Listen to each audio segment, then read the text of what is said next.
बाबर ने 1526 में जहां दिल्ली जीतकर भारत में मुगल साम्राज्य की नींव डाली, वहीं उसके प्रपौत्र अकबर ने 1556 में पानीपत की दूसरी लड़ाई जीतकर भारत में मुगल साम्राज्य को मजबूत कर दिया।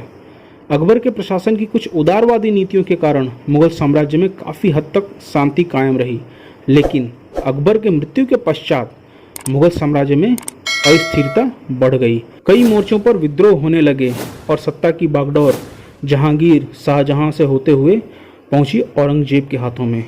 औरंगजेब अपने भाई दारा शिकोह को मारकर गद्दी पर बैठा था।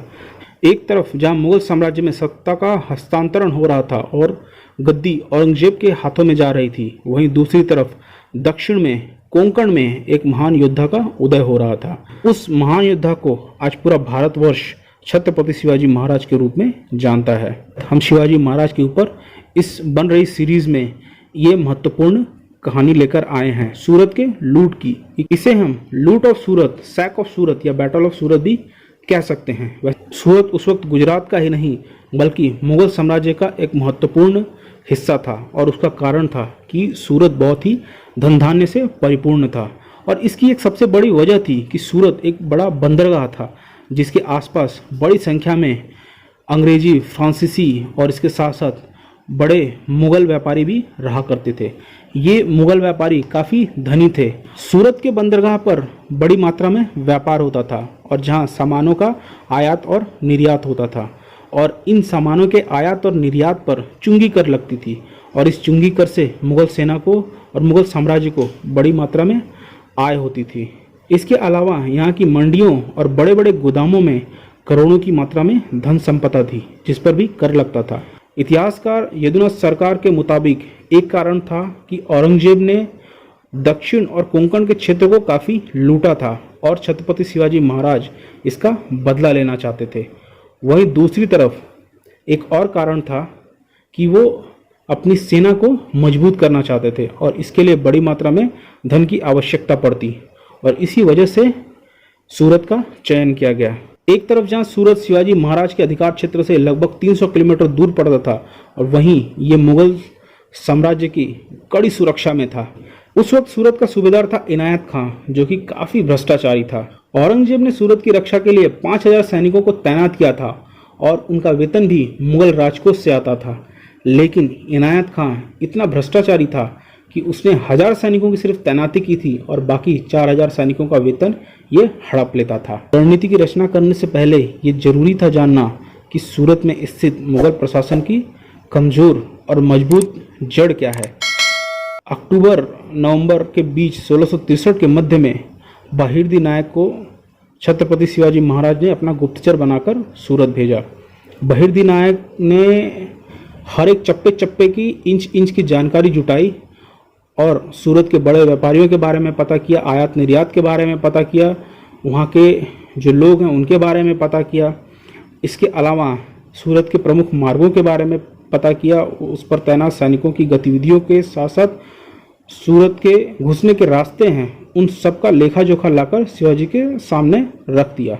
5 दिसंबर 1663 ईस्वी को शिवाजी महाराज सूरत के लिए कूच कर गए थे। सूरत का रास्ता मुगलों के अधिकार क्षेत्र से होकर गुजरता था और शिवाजी महाराज और मराठाओं ने रणनीति के तहत मुगलों को भ्रमित कर दिया। रणनीति क्या थी? रणनीति ये थी कि अफवाह फैलाई जाए।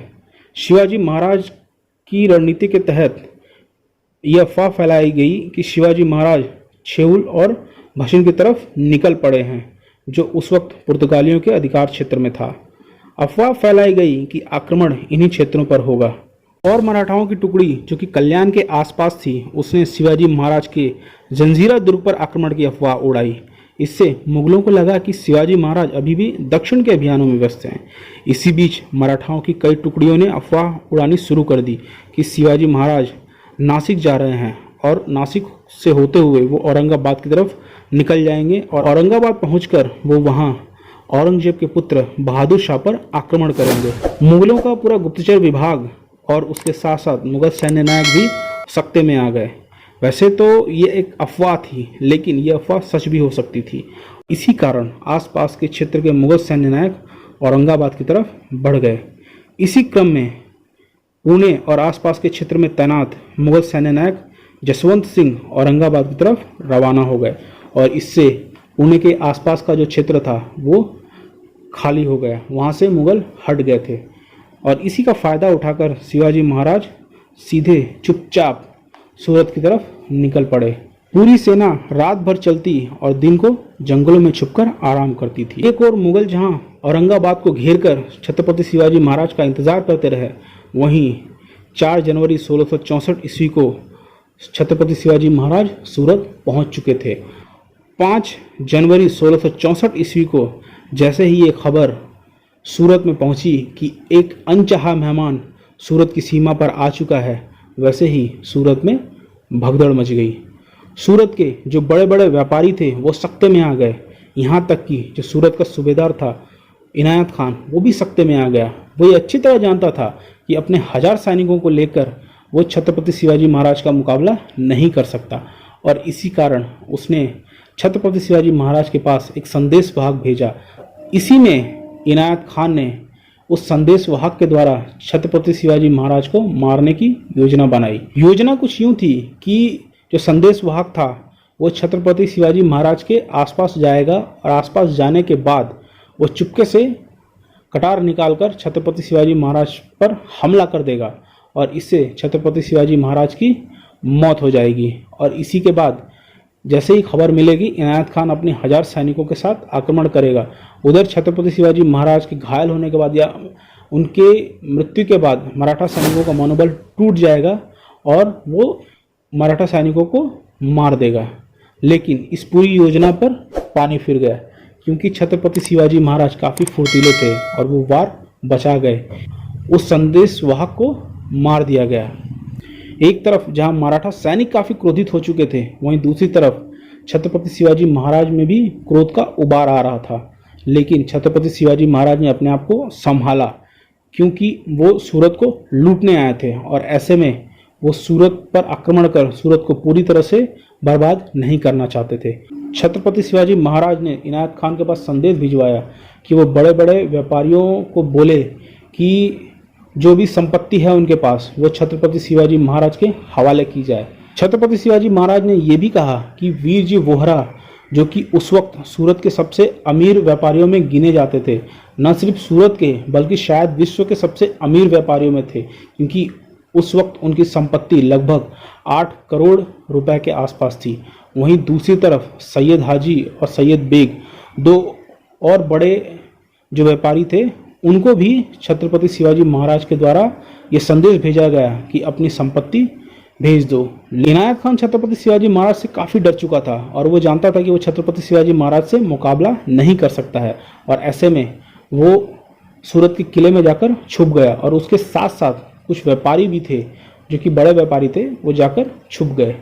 अपने संदेश का जवाब न मिलता देखकर शिवाजी महाराज काफ़ी क्रोधित हुए और उन्होंने मराठा सैनिकों को कहा कि जाकर हर एक बड़े व्यापारी के घर छानबीन करो और उनकी संपत्ति को लूटो, जो भी हीरे जवाहरात मिले उन सबको लूट कर ले आओ। मराठा सैनिकों ने एक एक कर बड़े व्यापारियों को लूटना शुरू कर दिया।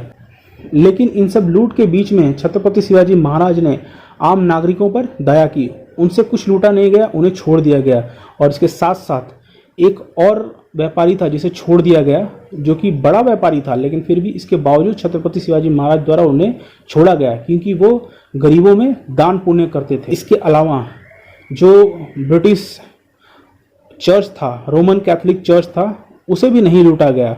और इसी वजह से जो बर्नियर है उसकी किताब में इसका उल्लेख मिलता है। बर्नियर ने शिवाजी को होली शिवाजी का नाम दिया है, क्योंकि शिवाजी ने चर्च को नहीं लूटा था। बर्नियर उस वक्त भारत दौरे पर था। इस लूट की खबर मिलने के बाद औरंगजेब पूरी तरह से सख्ते में आ चुका था। उसे विश्वास ही नहीं हो रहा था कि ऐसा कुछ हो सकता है, और उसी के कारण औरंगजेब का गुस्सा फूट पड़ा और उसने मिर्जा राजा जय सिंह को एक बड़ी सेना लेकर दक्षिण भेजा शिवाजी महाराज को रोकने के लिए। जाते जाते आपको बताते चलें कि शिवाजी महाराज ने लूटा हुआ माल रायगढ़ पहुंचाया और रायगढ़ आकर ये पूरी की पूरी संपत्ति जो मराठा सेना है उसको सुसज्जित करने में और उसको उसकी क्षमता बढ़ाने में इस्तेमाल की गई।